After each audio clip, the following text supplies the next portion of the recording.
Benny Hill shot a scene in 1989 that would ruin everything. His show made a lot of people laugh for 34 years, but this sketch made everything different. Within 48 hours, there were 2,007 complaints. Late last night, sponsors pulled out. Protests were held by feminists. Some of his biggest fans even turned away. The BBC said it was the end of laughter. What was different about this scene from all the others that had happened? Why did the bosses freak out and tell everyone to destroy every copy? No one thought the truth would be so upsetting. It wasn't a surprise that Benny Hill was funny. He was born with it. Henry Hill, his grandpa, was a circus clown in Southampton from 1890 to 1910. Henry wasn't any old clown. People knew him for his pratfalls, which were funny, over-the-top falls and quiet mime acts that could make a crowd laugh out loud. But what made him stand out was how he got people to join in with the act. He would look people in the eye, make up lines on the spot, and include strangers in the show. It wasn't just skill. It turned into a family habit. Alfred Benny joined the circus when he was 16 years old and carried on the family tradition.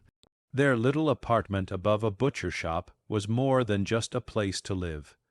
It was a place to train. Here, the Hill family's entertainment roots grew even stronger, setting the stage for everything Benny would become.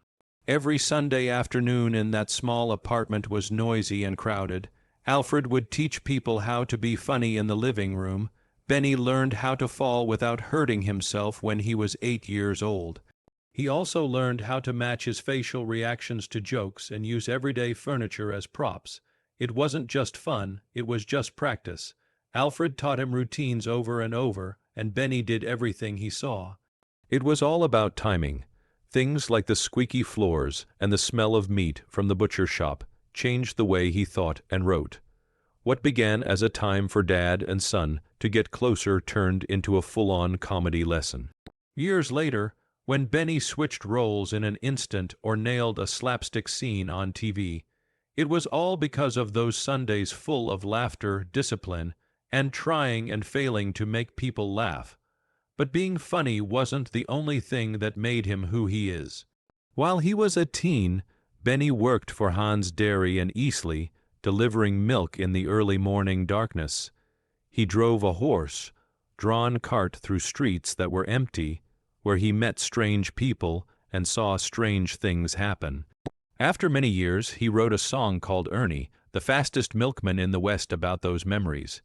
In 1971, it was #1 in the UK charts for 4 weeks and sold over 400,000 copies.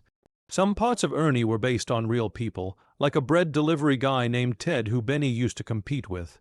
Then in 1942, everything changed. Benny had to join the British Army. He first worked as a mechanic and then as a searchlight user for the Royal Engineers. There was no stopping him, even when he was in uniform. He kept the men amused with songs, skits, and impressions.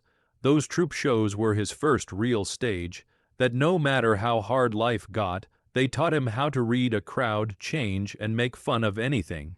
He then had an event that changed his life and British comedy for good. Benny was on a BBC entertainment show called Music Hall on March 23, 1949. That was one of his first times on TV. New way to do things back then. It was hard for most comics to make TV work for them, but Benny saw how it could. He knew that speed, outfits, camera tricks, and big faces were important for TV. He went on shows like Mud in Your Eye and Hi There over the next few years, developing a style that was quick, funny, and sharp. He would quickly switch between personalities and break the fourth wall to talk to people at home. He wasn't just a new comic by the early 1950s. It was like he was making new rules for entertainment for the TV age. In 1954, only 5 years after his first TV show, Benny was chosen as the most popular TV star of the year. Those were more than just pretty awards. It meant he had finally arrived. People in Britain loved him. He wasn't stuck in the past with his jokes. It felt new, graphic, and fun. He wrote his own stories, tried out new roles all the time, and made fun of whatever was popular at the time. Plus, Getting that award made way for something even bigger. The beginning of the Benny Hill Show in 1955. One man's experiment turned into one of the most famous and important comic shows in British history. Benny did the show, but he wasn't the only one. Hank Magee was a very important piece of the puzzle. It was 1928, and Magee wanted to be a doctor at first.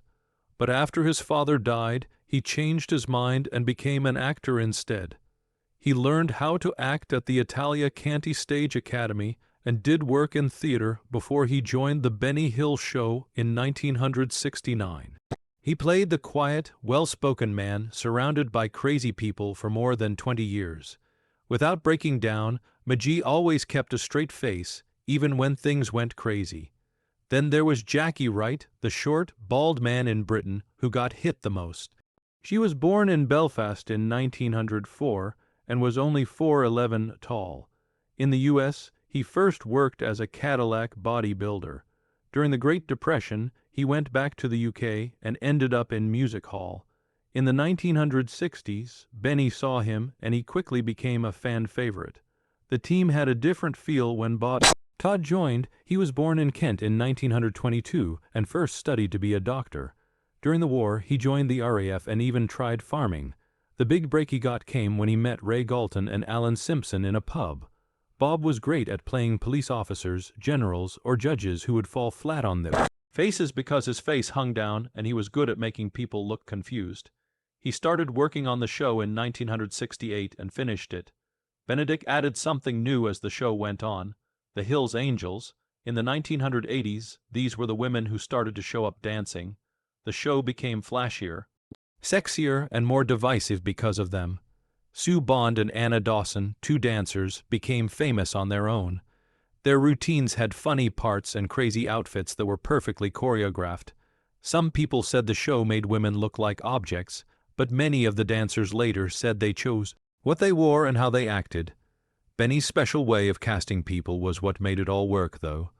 Not a lot of fancy acting or speech interested him. He wanted people to be able to dance, fall down, pull faces, and act quickly. People who were good at timing or dancers often got his attention over trained actors. That's how he found stars like Bob Todd and Jackie Wright. Even the Angels were chosen based on how well they looked and moved on camera. Benny Hill changed British TV for good on January 15, 1955. His new show on BBC One wasn't rude or loud. In fact, the first few shows weren't very exciting, but they were smart, funny, and new. Hill used a lot of silly slapstick, smart word play, and cheeky humor. That wasn't something you saw on TV very often back then. He made fun of leaders and people in power. Benny wrote the show as well as acting in it. That gave him full control over the funny part. Audiences took note. They came back over and over. The show was a huge hit by the end of the first year. It wasn't long before the BBC Risky Show became one of the most talked about in the country. The show kept getting bigger over the years. Then it was December 27, 1971. It was the Christmas special night, and something historic happened. More than 1 million people watched. That was more than a third of the people living in the UK. For one night, Benny Hill brought the whole country together in front of their TV.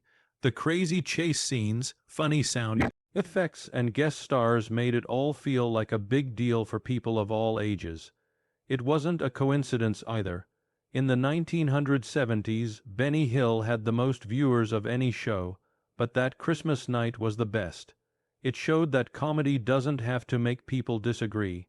It might bring them together even when it's Christmas. By 1969, the show had moved from BBC to Temps TV. Things really took off after that. Benny had more freedom and more money with the new setup. The sketches got more visual, the jokes got shorter, and the sets got a lot better. He made famous figures like Frick Scuttle and the Hills Angels, a group of sexy dancers who made the comedy more interesting. Over the next 20 years, they made 58 one-hour shows. Each one was like a short movie. Benny wasn't in a hurry. The show didn't have a set time. He checked each show many times to make sure it was perfect. He could do some of his best work when he was free. Soon everyone laughed, not just Britons. In the late 1970s and early 1980s, The Benny Hill Show was shown in 93 different countries. His sense of humor wasn't based on words. It was comedy with funny faces and body gags, things that made everyone laugh no matter what language they spoke. Temps TV was making $26 million a year just from sales in other countries. The show played late at night in the U.S. and became a cult favorite. People in Japan, Germany, and Australia bought the tapes as well. Some even said that Benny was better known outside of the U.S. than in the U.S. The show reached so many people. British humor could go around the world thanks to this. Even though some reviewers didn't always believe in him, he started getting awards. He won a BAFTA for Best Writer in 1972. Then in 1980 and 1981, the show was nominated for an Emmy in the U.S., which is a very rare award for a British variety show. It won the Rose d'Or in 1984, which is one of Europe's most prestigious TV awards. What his fans had always known was finally seen. Benny Hill was a great comedian. Some people thought his humor was crude, but the smartest people in the business couldn't deny how talented he was. There was a lot of work going on behind the scenes. It took 6 whole days to film one 30-minute show. This show didn't end in a day or two like most do. Benny expected you to be perfect. They tried a joke again if the first one didn't work. It was made over if a prop wasn't right. Even though he pushed the team hard, the results were clear. It took months of planning to come up with every joke, pratfall, and silly face. They were too tired to run after 5:30 p.m. without having to work extra hours. The group worked hard and on time to get it done right. Benny had full creative power, which made it all possible. He was the one who wrote 95% of the sketches. He did more than act. He made the movies, edited them, and sometimes he even chose the music. He took a notepad with him and wrote jokes all over the place. He also didn't like hearing from other people. If someone asked him to make a change, he would politely say no. He stuck to what he saw in his mind. It was rare for British TV to have that much power, but it gave the show a style that no one else could copy. The Benny Hill Show was more than just a show. It showed what was going through one man's mind. Of course, all that work cost something. By 1989, it cost about $450,000 to make each show. Today, that's more than $1. $4 million. The money was used to build huge sets, buy outfits, shoot on location, and pay for those crazy chase scenes with lots of extras. Temps TV didn't seem to mind at first. Over the years, the show had brought in $100 million, but as numbers went down and costs kept going up, they stopped it. Even though 58 million people watched the last show, that's not nearly as many as the 21 million that watched the first season. The music came next. The fast, silly song that played during the chase scenes was called Yakety Sax. Boots Randolph and James Q. Spider Rich wrote it in 1963. It became the sound of the show after Benny used it in 1969. That catchy song in the background made the sped-up video, the silly outfits, and the running in circles look even worse. It was so well liked that ITV viewers chose it as the UK Best Theme Song in 2015. These days, that music makes you think of people running around in a mess. It's been made fun of in movies, in politics, and in late-night theater. Even though Benny is gone, that song and the laughs it made people have are still heard, but some people didn't like the show. In 1987, it all began with a strong message. It wasn't just the Benny Hill Show that rising comic Ben Elton said bad things about. He set it on fire on stage and in print. Through his entertainment, he said, Hill encouraged violence against women, saying that the show's sexist tone was to blame. We know in Britain, women can't even walk safe in a park anymore. That really hurt. Over 21 million people still watched Hill in the 1970s, and many of them still loved his comic acts. Elton wouldn't give up, though. Afterwards, he made fun of himself by playing Benny Elton on Harry Enfield and Chums while being chased by women to the music of Yakety Sax. It was clear what he meant. It wasn't just funny to make people laugh. People's ways of life changed quickly because of it. After 2 years, the show did something it couldn't take back. Hill showed a beauty pageant sketch in 1989. At first glance, it seemed like his normal plot, sarcasm and pretty girls. The jokes were darker this time, though. The women's talents included awkward strip teases and getting naked by mistake. It took way too long for the camera to stop recording every moment. What was once funny now felt sexy. The joke wasn't funny, it was scary. The audience and critics did not laugh, they hurt. It seemed more like mild voyeurism than a joke. By that time, the feminist movement was really taking off, and Hill's writing seemed like it came from the 1950s. A lot of people complained, the network went crazy, but that was just the beginning. Another picture from the same year made even more people angry. Hill, dressed as a doctor, checked out women in bikinis in a clinic. What's the joke? There wasn't one. Long shots that made the women's bodies look bad while Hill leered. There is no dialogue or wit. There is only a sexy figure and women who are only used as props. It wasn't just bad, it was rude.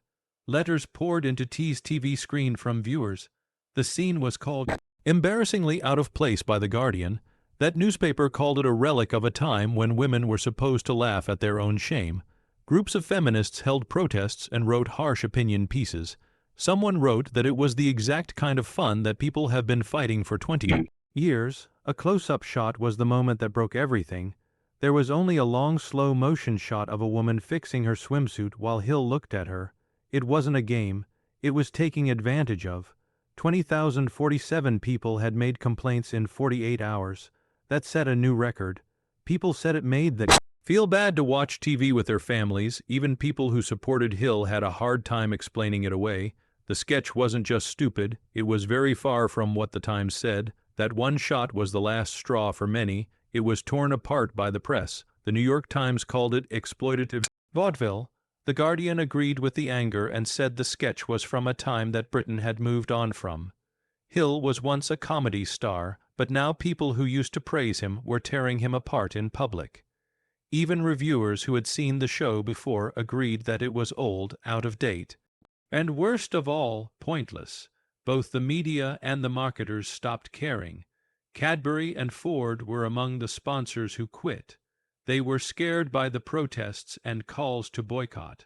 No business wanted to be linked to a brand that made fun of women on national TV. Not only did it hurt their image, but it also cost them money. It costs $450,000, or about $1. $4 million today to make an episode of The Benny Hill Show. Without help from advertisers, that number couldn't last. The end of the show wasn't very exciting. It was work. All of this happened because of a big change in culture. Female movement of the 1980s wasn't just a small protest anymore. It was what most people did. Hill's sketches, especially the ones where women in bikinis were chased around on Hill's Angels, looked silly now. Younger people had already moved on. Comedies with more edge and intelligence were shown on shows like The Young Ones and French and Saunders. Men chasing women to silly music used to feel like it was from a long time ago. A YouGov study in 1988 made it clear what the issue was. 68% of British women under 40 said they thought the Hill show was out of date and rude. 44% of guys same age agreed with her. Older watchers who still remembered Hill with affection saw this gap getting bigger. The math showed it. People who watched Benny Hill were getting older and fewer. The younger group not only didn't like the show, they turned it down. By 1989, even TV reviewers who had stood by Hill for years began to turn their backs on him. The Guardian was direct, which didn't match up with the Times.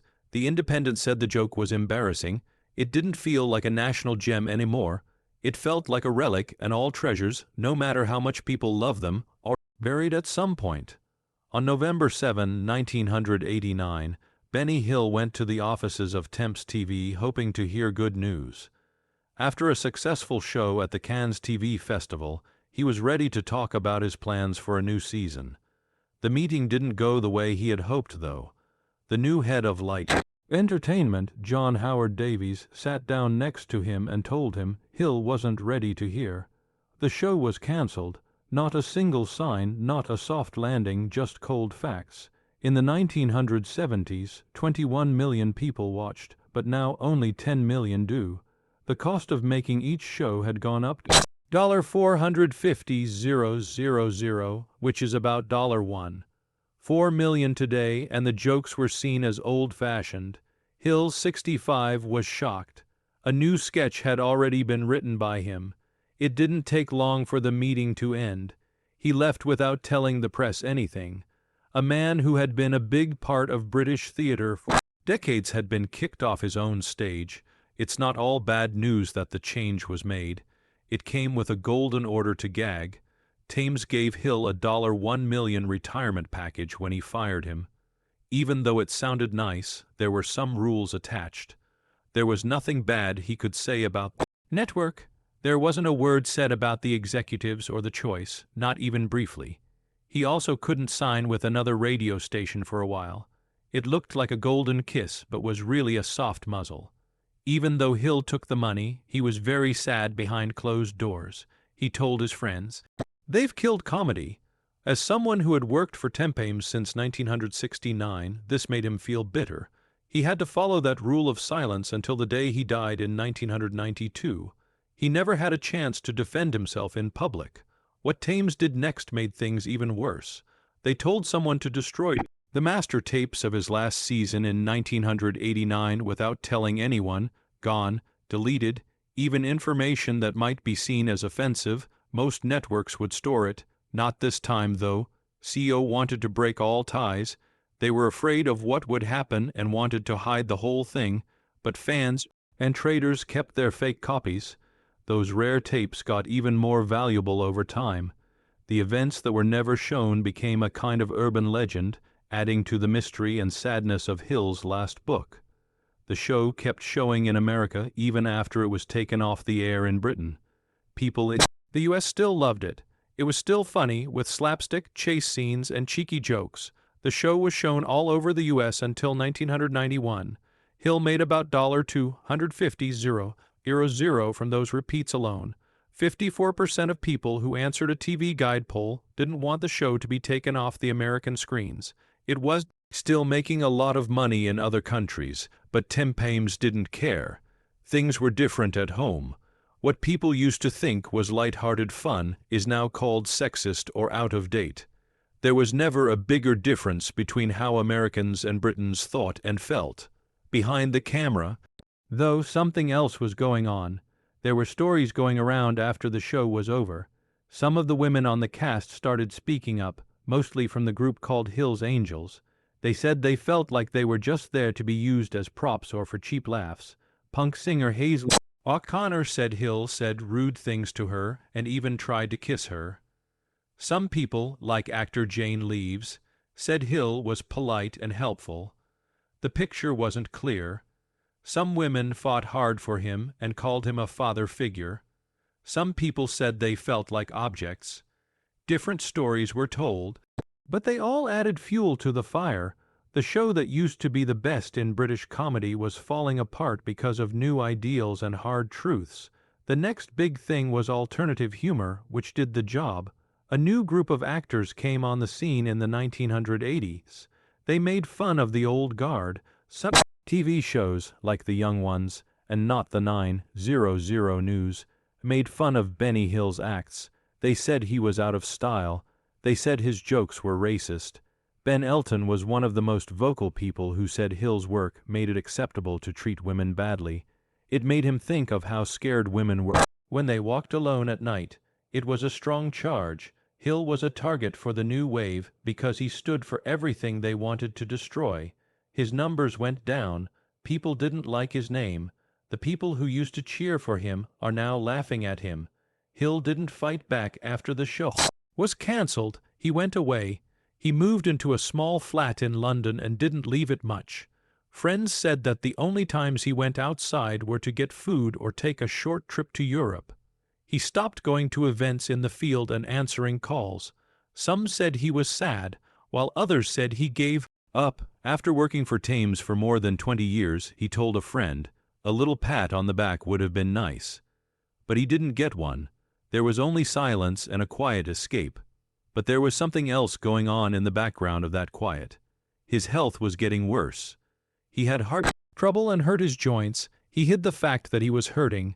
In 1992, he had a heart attack and was told that his kidneys were also failing. Surgery and dialysis were suggested by doctors. Hill said no to both. He did not want to be treated. He just wanted to be alone. Because of his arthritis, he had trouble moving around, and even his last TV performances had to be changed to accommodate his limited mobility. People never saw this side, though. Hill smiled on screen while she was crying behind closed doors. He had one more chance. A new show was planned for 1991. The world tour of Benny Hill's. It was only possible to finish one show, Greetings from New York. It turned out to be his last show. A few more offers came in.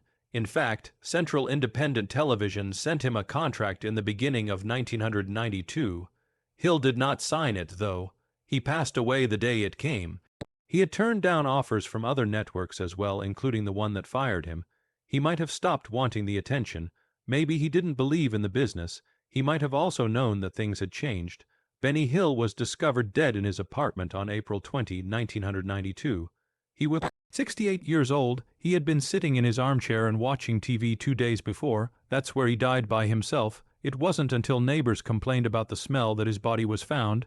Den Kirkland, his producer friend, climbed up on a ladder and looked out the window. Hill was surrounded by letters that hadn't been read and stacks of old videotapes.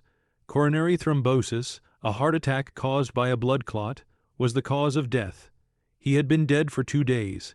A man who used to make a lot of people laugh died quietly, without being seen or remembered. That was the last joke.